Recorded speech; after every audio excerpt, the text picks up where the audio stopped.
Məhərrəm ayı gəlir. Məhərrəm ayı müqavimət ayıdır. Zalimləri qorxudan, məzlumlara qüdrət verən bir ayıdır. Əgər İmam Hüseyn məclislərində Zəmanəvin Şimrin sənə tanınmadı, Zəmanəvin Yezidləri sənə tanıtdırılmadı, bu məclis əsl İmam Hüseyn məclisidir.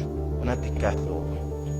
Əgər 100 minlərlə insan bir məclisə yığışsa, Hüseyn, Hüseyn desə, amma müqavimət ruhiyyəsi o cavanlarda, orada iştirak edənlərdən olmasa, o Hüseyn, Hüseyn deməyin nə İmam Hüseynə bir xeyri olacaq, nə İslam düşmənlərinə bir zərəri olacaq. İmam Hüseyn məclisləri sekulyar ola bilməz.